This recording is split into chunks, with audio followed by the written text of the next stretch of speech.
My name is Laura Lawfer. I'm the project director of Empowering Mountain Food Systems.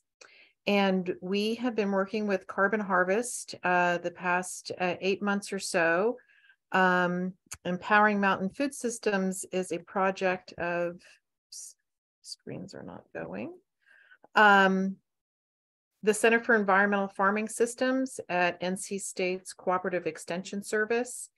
And we are wrapping up our project. And one of the things we wanted to look at was how farmers can integrate different conservation practices to have a positive effect on their soil, increasing income.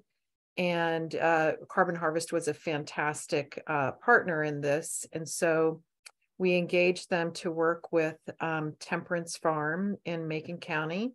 So we've had a great experience working with Tom and Cece, and so really glad that we can feature their farm and what they've learned through Carbon Harvest tonight. The goal of our project of Empowering Mountain Food Systems is to improve the regional food system through education, entrepreneurship, and infrastructure. And we work in the 7 counties of southwestern North Carolina and the Qualla boundary. Southwestern Commission has this great little map I like to share. They are a project partner. We do have a regional focus, and really our focus is helping farmers and food businesses increase income. I want to mention our funders. Our main funder is the Appalachian Regional Commission, Cherokee Preservation Foundation, NC State Cooperative Extension, and we have a fantastic relationship with the Small Business Center Network. We work very closely with our small business centers in the region. I do want to offer land recognition. We are very fortunate that this project is hosted in Cherokee by Cherokee Cooperative Extension. Chumper Walker's the extension director there. And we do work in the unceded stolen lands of the Cherokee. Very grateful to be here. And with that, I'm going to turn it over to the Carbon Harvest team to start their introductions. And I think everybody, you should understand that this is being recorded. This webinar will live on the Center for Environmental Farming Systems homepage or web or resource page, and so you'll be able to see that and go back to that in the future. All right, so I'm going to stop share and hand it over to Meredith. If you could handle introductions, please. Sure. Hi, everybody. My name is Meredith Leigh, and I'm the Communication Strategic Partnerships Lead at Carbon Harvest. I'm here with my colleague Mari to present on our behalf. My work is really rooted in land healing, people's consciousness healing on behalf of the land, shall we say. So I do work in all different kinds of realms to support farmers, especially farmers who are working to steward their land towards its highest productive potential. And I entered into partnership with the Carbon Harvest team in 2020. Have a background, my specialty is in livestock systems. And so I came into Carbon Harvest with a strong interest in silvopasture and integrating animals and trees into agricultural systems. And so I think it's also my job to remind you that carbon is a very exciting topic, and carbon markets are a very nascent space right now. You may be coming into this room with lots of questions about the voluntary carbon markets and quantifying carbon. And we are not going to be solving all the problems of the voluntary market tonight. We are simply here to talk about our pilot project and to highlight the awesome work of Tom and Cece at Temperance Farm and take a look at the process of planning agroforestry projects. But absolutely happy to engage with folks after the webinar about carbon market topics over email. I will share our agenda in the chat so you have an idea of what we are getting into tonight, and I will pass it to Mari to introduce herself. Great, thank you, Meredith. Hi everyone, I'm Mari Stuart. I'm the co-founder of Carbon Harvest, been involved in for the last 3 years or so, and I'm an ecological designer, regenerative agriculture planner. And yeah, it's been a real treat for us to get to engage with 4 of our region's farmers, Tom and Cece being, 2 of them, or one farmer entity, to really apply carbon farm planning and agroforestry planning for our region's farms, and really walk the land with these farmers and hear about their day-to-day concerns, and then begin to talk about ways in which agroforestry could be both kind of a potential opportunity as well as address some of their challenges. So I wanted to start off with the very brief just introduction to agroforestry. Many of you are familiar with conservation practices. So agroforestry is essentially a set of conservation practices. Many of them overlap with the existing list of NRCS conservation practices, but it is essentially the intentional integration of trees and other woody species, shrubs, onto cropland or pasture. So it is essentially turning what is usually a monoculture or plain unwooded, unshaded pasture into sort of a multi-product, multi-yield system. So it allows us to obtain at the same time from the same plot of land, from the same acre, multiple yields, such as timber or vegetables or wheat and walnuts, livestock products, etc. But we have to stress that agroforestry, in order for it to work, has to be intentional. So it's not just a matter of sticking any tree anywhere. So we often say it's a matter of introducing the right tree in the right place at the right time for the right purpose. So it is a very intentional design and planning process, and that's what Meredith and I have engaged in the recent months. Essentially, there are 5 different types of agroforestry practices in temperate North America. There are others that are, in tropical systems, you will see. But the 5 are first silvopasture, which is the integration of trees into pasture, and that can look like a lot of different things.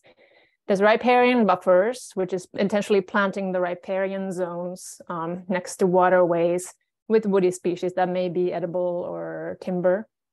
Third is alley cropping. So this is annual crops. It could be wheat, it could be corn, planting those with the alleys of like woody species, and grow the annual crops in between in these alleys. Windbreaks and hedgerows are pretty common farming practice that also counts as an agroforestry practice. And the 5th is forest farming, and that's actually where we go into an existing forest and produce farm products. It could be medicinal mushrooms, it could be other shaded plants under a tree cover. And so the question may become like, why trees? We like to think of trees as sort of the Swiss Army knife of future resilient farming, in the sense that they provide all these different benefits. I mean, not only do they provide shade for livestock, they also tend to reduce erosion with their massive root systems. They help to balance water extremes of either too much water or too little water. They provide these yields and products and increase and diversify farmers' profits and so on. So I could keep going on about that. The reason why we're here today is that planting woody species in farm soil or anywhere, even in the forest, as we know at this point, also happens to sequester tons of atmospheric carbon into soils and the plant bodies, the biomass. So that's what brings this into relevance when we're considering current sort of climate questions. The last thing I want to say is that agroforestry is not new. It's not a new set of techniques that was invented 20 years ago. In fact, it's some call it the most original form of agriculture. It's been practiced by indigenous communities around the world in different forms for thousands of years, including in North America. So in labeling it agroforestry, we're maybe like gathering together and giving an umbrella term to a set of farming practices involving the intentional integration of trees.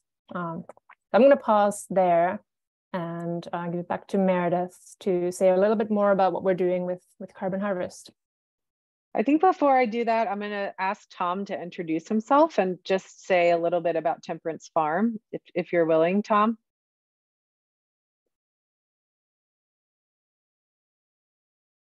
I wonder if we lost him. Uh-oh.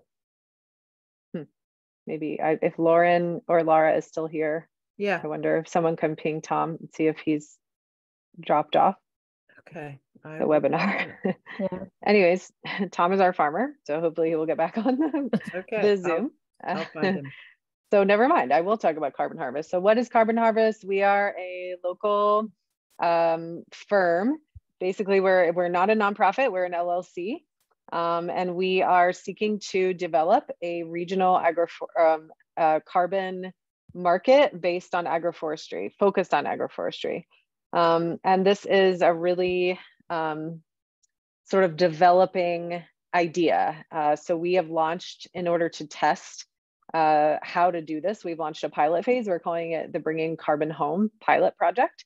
It launched last year, and the idea was to walk alongside of farmers who are interested in introducing trees in intentional ways onto their property, to try to plan projects very carefully that integrate with their farm goals, to quantify the potential carbon sequestration of those plans, to attract investment for the implementation of those plans, and then to monitor those plans over the life of the project, which when it comes to agroforestry can be from 10 to 20 years of actually tracking carbon sequestration.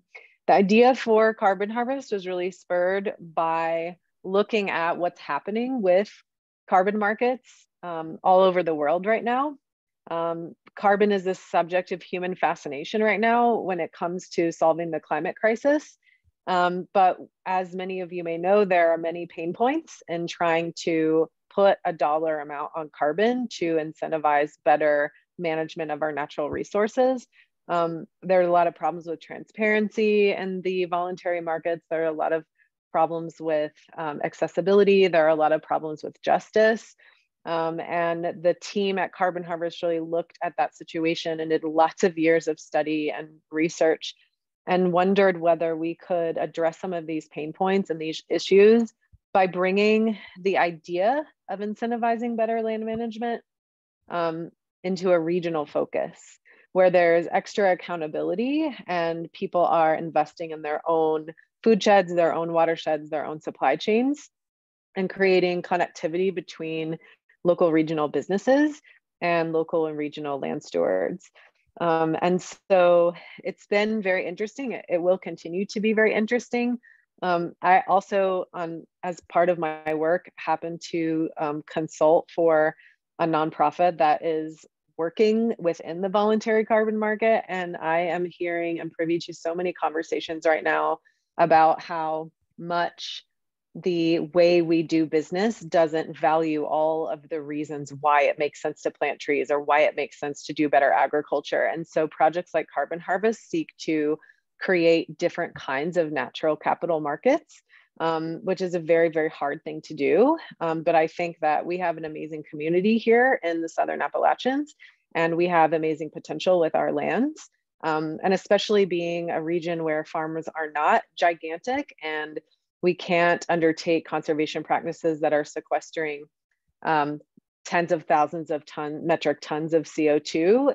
There is a real special place here for asking these questions and figuring out how we can get farmers paid to do the work that essentially many of us are already doing, planting trees, stewarding the soil, and making our farms more resilient to climate crisis. So I'll get off of my little soapbox. That's basically what Carbon Harvest is attempting to do with the pilot project. And we are kind of rounding out the first phase of that project, which has been our design phase. We issued a request for proposals back last year, just seeking farmers from all over the region that were interested in developing agroforestry projects on their land. We got over 45 applications, which we were thrilled about. And we went through those applications very carefully, looking for farms that felt particularly primed for this pilot, and landed on 4 projects that we felt we had the capacity to plan and carry through. And one of those was with Tom and Cece at Temperance, and with the generous assistance of Empowering Mountain Food Systems, we've been able to put the design plan together. Yay, Tom's back. Perfect timing. So Tom, I just got finished kind of talking about like how we got into the pilot phase and the RFP that you responded to and the selection of the 4 farms that we've been working with. And so I think it might be a great time for you to introduce yourself and your farm and just talk about kind of how you got engaged with Carbon Harvest. Okay, sure. Sorry, I'm a little out of breath. I've been running around trying to rejoin the call. So my name's Tom Krome. I learned to farm working in Florida and moved up here to family land in 2021 with my partner Cece, and we started our little farm called Temperance Farm. So we're a 2-person human-powered farm, and basically we didn't know anything about starting a business when we started our farming production operation, and EMFS has been pretty instrumental in putting us in touch with some resources for kind of legitimizing our business legally. So I was on an email list, and my strength sets run towards being available for, honestly, superficial conversation with people and networking, and just kind of forming that network of relevant people in the community. So it didn't take a whole lot of effort for me to get started with Carbon Harvest, because I just filled out some online forms and reflected on what my situation was. And it didn't take long for them to get back to me. And it was really easy to then just work on design plans, which is another thing that my brain gets really excited about. I don't know how close to your prompt I've been, Meredith. So maybe if you could redirect me at this point, or if you have further prompting for me.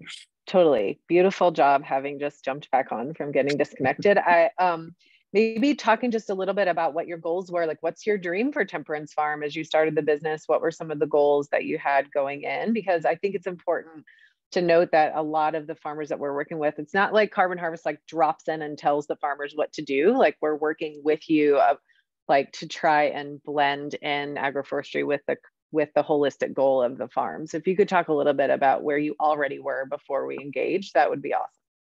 Sure. Yeah. So Cece and I are pretty confident in vegetable production. And I have my undergrad degree in environmental studies, which is a fairly interdisciplinary, less scientific approach to managing environmental situations.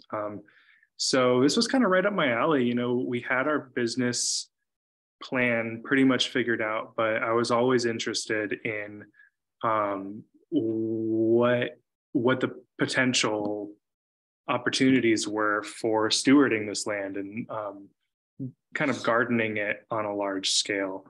I hesitate to use the word permaculture because so many people have so many different ideas about it, but I have been learning basically as much as I can about what my different options are for establishing longstanding perennial crops. And I was really excited to see that there was an institutional avenue towards that kind of project, because one thing that lots of resources fail to mention is, well, okay, so you can set up all this different stuff, but then how do you turn it into a career, or how do you monetize it? How does it translate into your business's day-to-day operations? So it was really exciting for me to link with y'all because I knew that there would be support in that. And so we basically would love to have a closed loop farm where the only thing that gets put into our system is sunshine, and the things that leave our system are products for people to eat. But it's not that simple. However, we can get closer to that by adding complexity. And so this for me has been an exercise in really dialing in on what our opportunities are for breaking off a piece of the land that I'm stewarding and seeing what the opportunities are specifically for adding complexity. And that's the kind of design work that my brain is just loves doing. Very, very exciting for me to have whole systems approaches to kind of play with in my mind. Yeah. Perfect. Thanks, Tom. And I just dropped in the chat, but we'll also say before I turn over to Mari for talking about the carbon farming plan process. If you have questions, please put them in the chat. The easy ones we'll try to get to as we go, but the more complex ones we'll save till the end. And I'll just be sort of like facilitating that and stacking as Mari is presenting the design. Thanks, and take it away, Mari. All right. Yeah, so I thought we would, I would speak a little bit to sort of carbon farming as a process from like high level, the way it works generally, and then literally zoom in on Tom's farm and share about how that process was for Temperance Farm. So carbon farm planning is essentially a conservation planning process with a carbon lens. So we're still looking at many of the same practices that conservation minded or sustainably minded farmers around the country are looking at, sort of how to build soil, for example, how to stop erosion, how to increase soil productivity and fertility, all of that, how to improve livestock health, for example. We're adding the carbon layer of complexity and looking at specific farming practices that through studies have been shown to enhance the soil's capacity to store carbon, and also obviously as trees, as trees grow and pull in oxygen and water, they also store carbon into their trunks and roots and can hold it there for very, very long periods of time. So typically in a carbon farm planning process, it is a process of someone like Meredith and myself, who step in the role of a planner, who engage the farmer, in this case, Tom and CC, and it really begins as a conversation, and a little bit in the beginning zooms in on specifically what Tom was speaking to, kind of the farmers' goals for their land. What's the vision that they want to work towards? What are some of the challenges and bottlenecks they're running into in running the day-to-day business? What are their current enterprises? What are their future enterprises? And getting a really good picture of the whole farm health and goals of that land. We walk the land with the farmer, which is always a really amazing opportunity to step into 3D and just really look at each of the areas and talk together about ideas, and for trying to identify agroforestry and carbon storage opportunities. And then we go back into our sort of design studio and begin the more nitty-gritty research into kind of the ecological conditions of this land, zooming in on things like topography and soil types and all the things that we learned from the farmer about what they are seeing.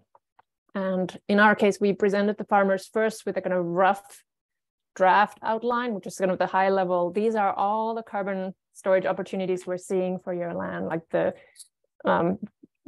highest daydream scenario. And then together we scaled it down to, okay, what would be realistic? So what are the 5 or so priority areas that we could focus on in terms of what could actually be achievable to implement in the near future?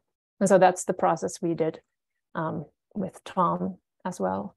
So since I promised to zoom in on their land specifically, let me share my screen.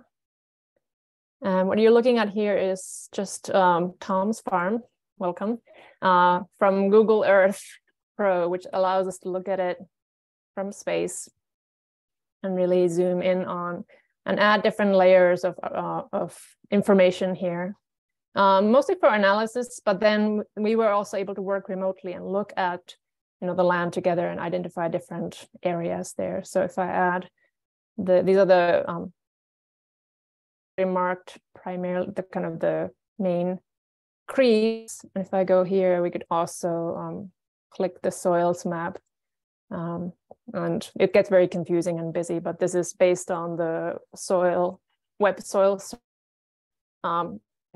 which the maps that cover all of the US. So that's another layer of information that we these layers together and put them into conversation with each other. One of the earliest things, as I mentioned, we start to identify sort of distinct areas. And for that, we go here. Let me first single out, these are sort of existing areas. So the rectangle here is the farmhouse. So upslope from it is a large forested area. The orange rectangle area is the main vegetable garden that Tom and Cece are managing. And in here is sort of a wilder wetland area that we decided to, for these purposes, kind of leave alone. Maybe come back to that at a later time. And over here, this sliver here is an existing old orchard that's been part of Tom's family farm for a long time, but they wanted to kind of retrofit. So this was what is there currently. And these were the areas that we proposed and kind of in the carbon farm plan zoomed in on. And for each kind of colored polygon, we proposed a different type of agroforestry practice. So let's zoom in a little bit. Here, I'm sorry, the yellow area is the old orchard. So I can stop sharing this screen and move on to the carbon farm plan that we ended up submitting to Tom and Cece. Just a minute, it's a different window. 1 minute.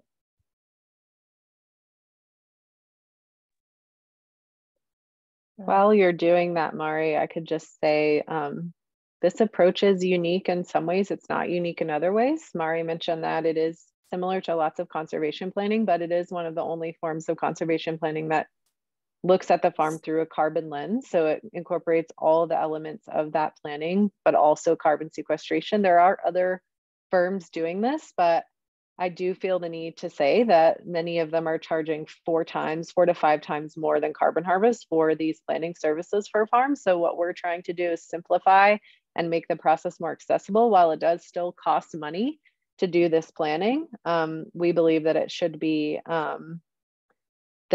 actually attainable for people, real actual people. So Mari, it looks like you're ready, and I'll be quiet again. Thank you for that, Meredith. Yeah, so this is from the eventual carbon farm plan. Has a narrative kind of analysis part, as well as the maps portion, which we're now looking at. So we're looking at the same map overview. This is kind of conceptual design units, and it's for the purpose of identifying again where's the greatest potential in terms of both carbon storage, but also the additional yields and benefits that the farmers may be interested in. And these were, in the end, the priority areas that we chose to zoom in on. Over here, I hope you can see it might be a little bit small. Over here is where sort of the creek bed goes along the western boundary of the farm.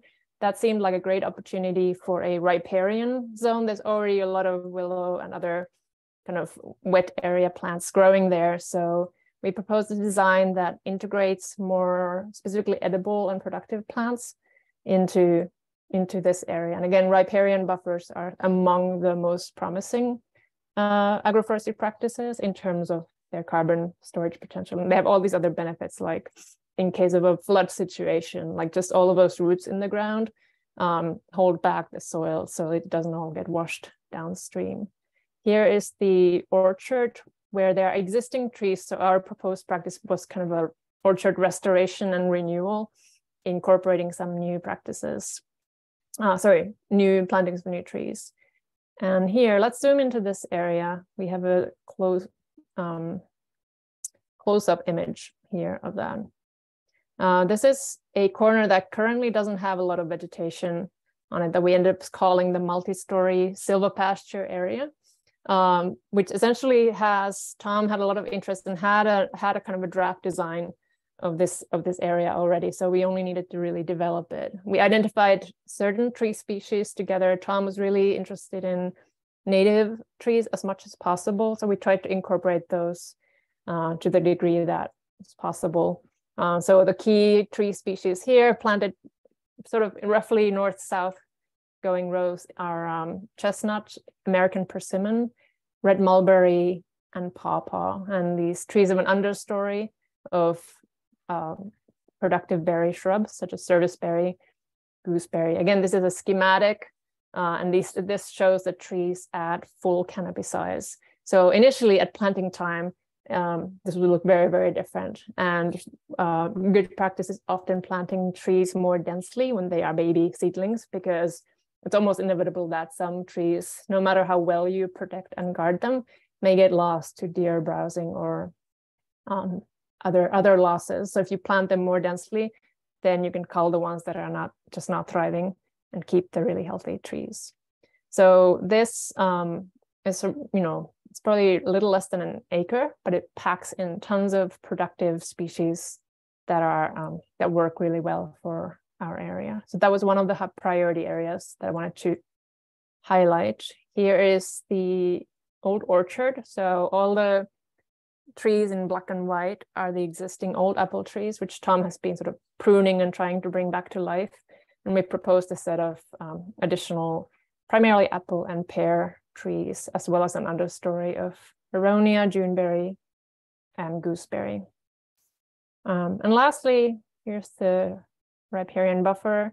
What I wanted to focus on as the secondary area that we would spend some time looking at is what we call the ridge silvopasture. And this is the top of the ridge above the farmhouse. And it's just a very special area where Tom took us, and there's a beautiful view from there.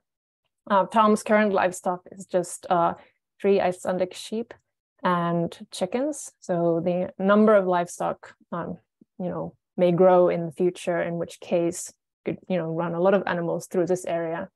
One key question that we often get is, what about, how won't the livestock just impact the trees?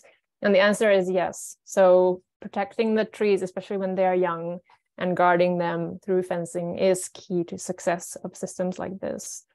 We have friends, farmers in the area who have managed to protect individual trees, such as Sharon Dubrook of Blackthorn Farm in Sandy Mush, where they just build with, whether it's T-posts and chicken wire or just something, you can be creative, protect individual trees.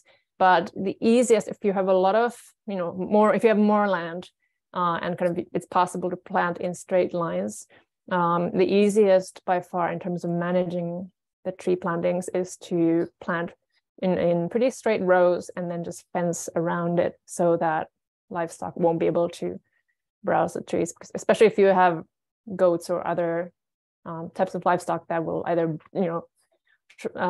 brush against the trees or rub their bodies against the trees, or will just nibble on the tips. The trees won't be as healthy. Okay, so this thin sliver at the top of the ridge, again, the white and black trees are existing woody vegetation, but there's still plenty of space for, again, mostly native trees, mulberries, persimmon, honey locust, which is an awesome silvopasture tree because the fodder tree has these edible pods that are really nutritious for livestock. And this is the proposed design where Tom's sheep and hopefully future animals could graze periodically. And then over time, as these trees and shrubs grow, it will also be another additional source of revenue. How are we doing with time? We're doing great. It's 5 after 7. So I think any chiming in that you want to do, Tom, about just where you're at with the plan and the process and what this has opened for you, if anything, is welcome. Mari, just anything else from you as well? Yeah, I can speak a little bit to the draft of the plan that y'all got me. And this is also probably your first time hearing this, come to think of it. But So something that I didn't get to, I mentioned briefly that this farm and our home is on family land, which is co-owned by my dad and my aunt, and it makes decision making about the stewardship of the land a slow process. So working with Carbon Harvest has been really great, because one of the outcomes for me so far has been that I have this awesome pamphlet that I've printed up, sent to my mom and dad. They love it. Next step is going to be getting it to my aunt. So it's really nice to have not just this physical thing that they can look at and form thoughts and opinions and reactions on their own, and then we can come together and discuss it. But also there are a few different things that these designs are doing. We're very thoughtful of y'all, Meredith and Mari, that for one thing, there's one or two designs that would be much easier for me to do on my own. And while I'm not the only person available to work on the farm, it's good to have something that I can work towards without necessarily needing 100% collaboration from the other people involved in these planting decisions. And there are kind of just like this escalator of different things that we can talk about and commit to with my family. So they get to dip into these like planting designs to whatever extent they feel most comfortable with. I've really appreciated that. It seems like there's going to be a lot of enthusiasm for reinvigorating the old orchard, because they're very sentimental about their trees. And I really love that. And I'm very excited to be working on that, but it's not something I'm going to be able to do without having my dad on the property with me. In the meantime, I can clear and open up some of the edges of the riparian zone, and that'll keep me happy. Mm-hmm. Yeah, thank you for that, Tom.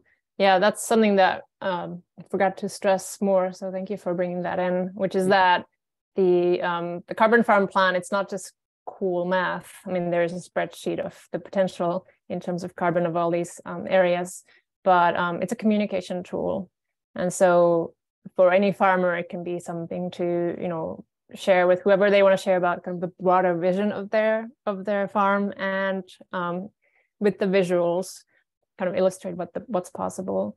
But in the case of Tom, for example, it's also a communication tool with your extended family. And you know, not all of whom are physically present on the land, but you may be unable to like talk about the potential and also make decisions. It can be a decision-making tool.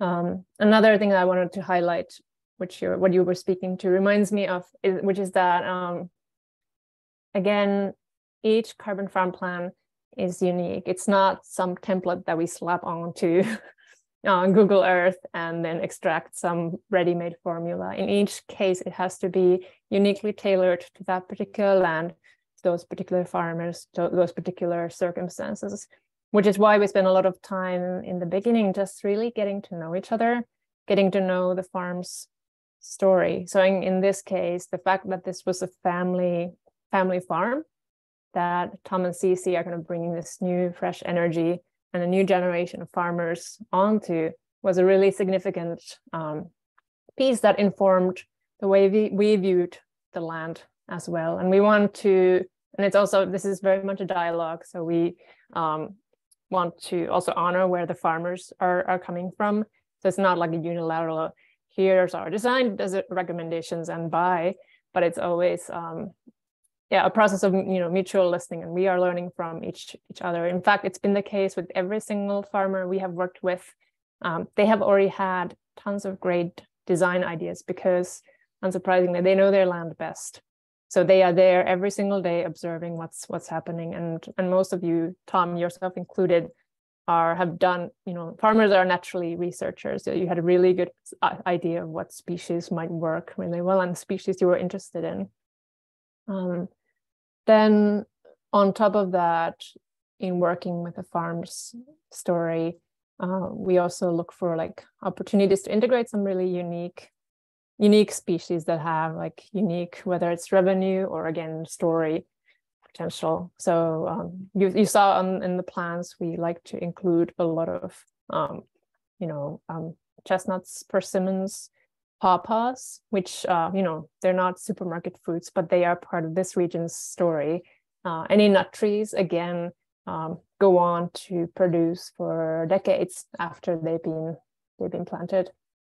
So all of this brings in kind of the unique culinary aspect to this as well. And Meredith, of course, has a whole other lens on this, being an expert in livestock and meat-based products and so on. So there's that whole story of the land, and I guess that's what a lot of what energizes and inspires this work for us is the uniqueness of this particular part of the world and these landscapes. Again, we're not doing carbon farm plans for 6,000 acre farms in Kansas. We're looking at the mountainous landscape of Western North Carolina and these slightly smaller farms.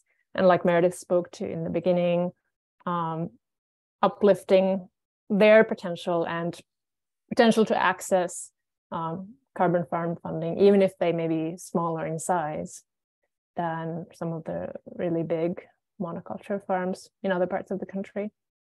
So we think we're in a pretty special area, and we hope that Carbon Harvest's work can really support and serve that.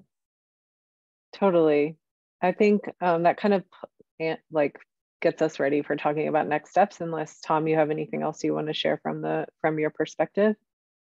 Yeah, I mean, it just is related to what Mari was just talking about. I kind of randomly learned the other day, I was looking for land use history in my county, and what I found was a very broad report that kind of characterized what the traditional landholders were up to for the settler period and through now. Turns out that we weren't really planning on joining a movement necessarily, but we've made lots of friends that are all homesteaders, and this is a very popular area for homesteaders to be moving to.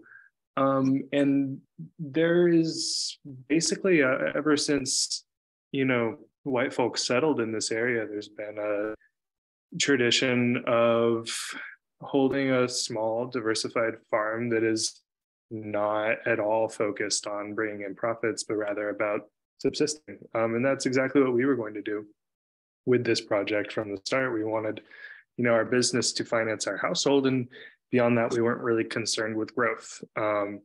So it was really cool to see that affirmed in a historical report, and blah. A lot of stuff that we're trying to do is really heavily focused on diversifying what we're doing, and that was like a really encouraging thing to find in the record. Maybe one more thing, Meredith. Before, yeah. I wanted to address the kind of agroforestry markets, and what some of these crops may not be your average farm operation crops. So we are part of a bigger conversation in North America in terms of looking at what's just around the bend in terms of market trends and how to support farmers who want to invest in agroforestry specifically to market these tree-based crops. And there's a lot of support from organizations like the Savannah Institute in terms of enterprise planning for farmers. And that's where the kind of innovative and entrepreneurial nature of farmers really can kick in. And it's just the uniqueness of these native crops that we talked about, such as pawpaws, which have a short shelf life, but can be marketed as value-added processed products. For example, there is an intriguing market for nut crops in the region, which Asheville Nuttery has done tremendous work kind of paving the way for that kind of entrepreneurial thinking. Let's see, any of these berry crops, obviously, elderberries, as well as the kind of forest farming specific many of the forest farming crops have medicinal potential. So our hope is that for this region, as more farms start to integrate agroforestry crops and systems, that we also concurrently start building kind of a local economy and regional economy of markets for these crops and products. They may be initially small and niche, but many of them, these are in fact high value crops that again can be produced from the same amount of land as a single crop or enterprise like livestock. So more on that later.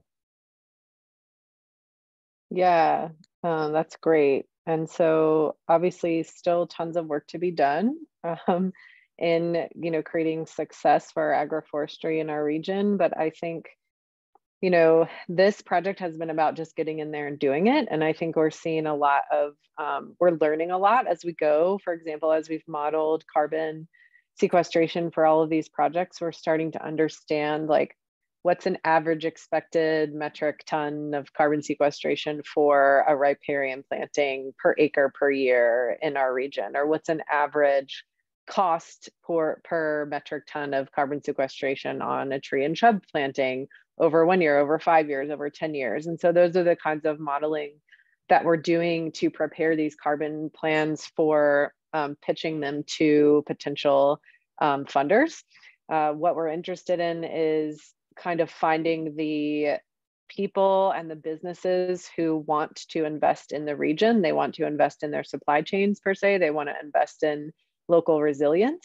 And we do have a couple of interested parties who are saying, oh, this is not necessarily about, it is about emissions reduction, in some way it is about the business desire to become more sustainable, but it's rounder than that, it's larger than that, it's broader than that. It recognizes the fact that this is good for the land and it's good for the local economy and it's good for people, that increasing biodiversity, increasing soil organic matter, increasing resilience has a value that capitalism hasn't placed a dollar amount on. And what can we do in order to really make these systems possible in a way that doesn't place the burden too heavily on the shoulders of our farmers to just do the work and expect for it to pay off in the future? Because as Mari mentioned, many of these crops do have a longer return. So you may not, if you plant the tree now, you may not get the crop for several more years. So a lot of this work is not only planning for the trees, but also planning with the farmers on what are the short-term return enterprises that you can be planning into the process.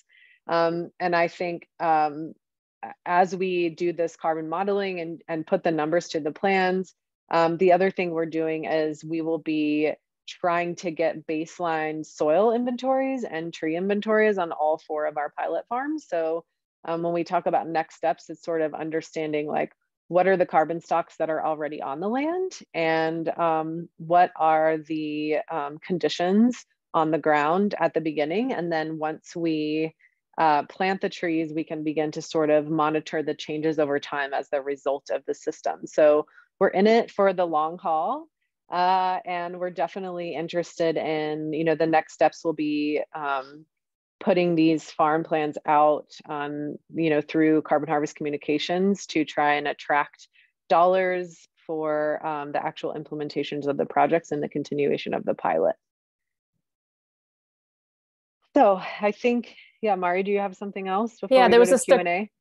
Comment in the chat from Tiffany, who works at the Swamp Rabbit Cafe and Grocery, and apparently they produce unique items such as some of the crops we mentioned, these 3 crops: persimmons, pawpaws, and elderberries. So here's an example of the local economy rising to meet the trend and the demand also for these local crops. So great to know.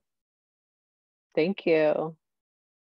Are there any questions from anyone in the audience or comments? We have a little bit of time left. Yeah, don't be shy. Anything that from what we've said so far.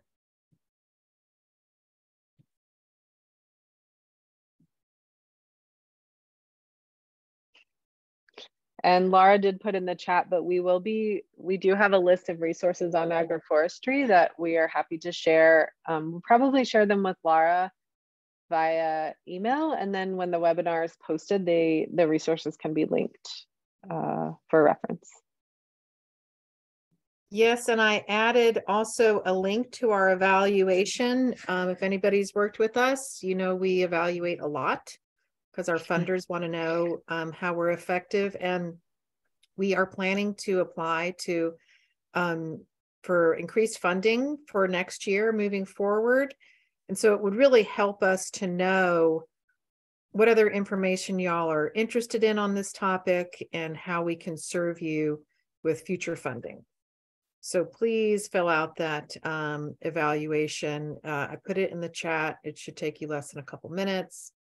And I will also send it to you via email. So Farah had a question. Do those resources that you'll be sending us include tree sourcing, where to purchase these trees?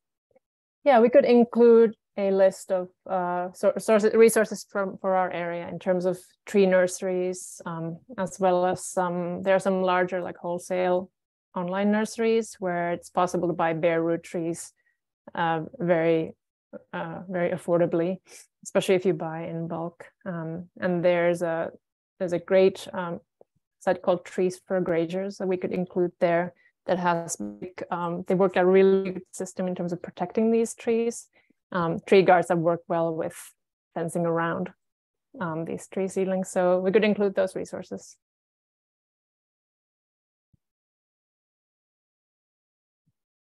Tom, I mean, it sounds like this was really great exercise for you and Cece and your family to think about the long-term opportunities for your farm. So if somebody else was considering undertaking this process, what advice might you have for them?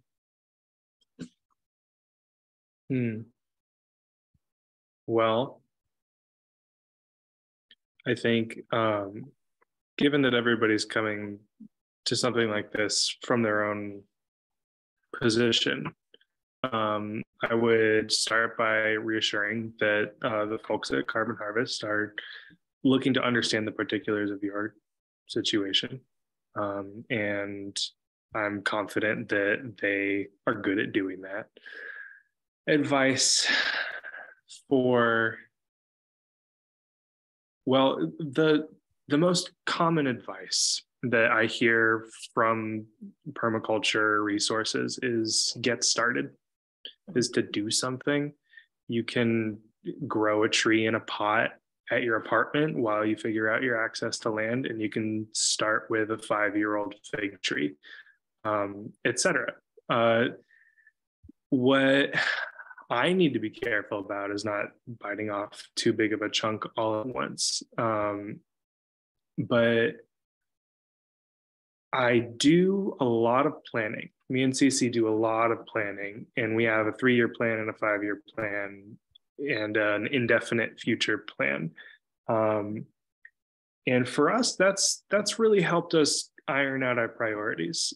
We understand that we aren't going to be able to get a lot of these perennial plantings in the ground in the next 3 years, but we are able to put a lot of these ideas to bed for the time being and focus on what needs to happen this spring in March, because I know that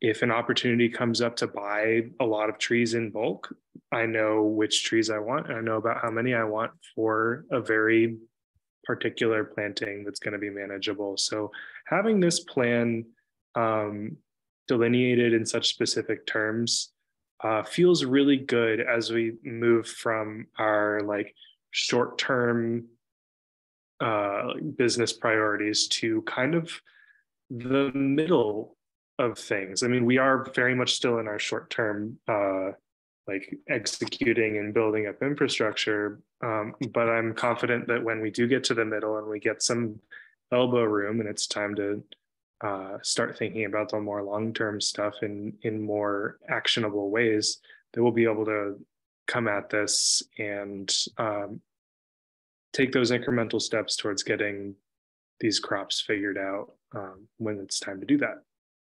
So plan if it suits you, and do something. You know, I tried stratifying seeds, but forgot about them and they got moldy. But I think I am going to get some hickories in the ground before it warms up too much. And that's a very long-term investment. But it's as difficult as you want to make it. If you build a maze around figuring out the right way to plant hickories, they're not going to wind up in the ground. Just do it. That is great advice, I'm sure.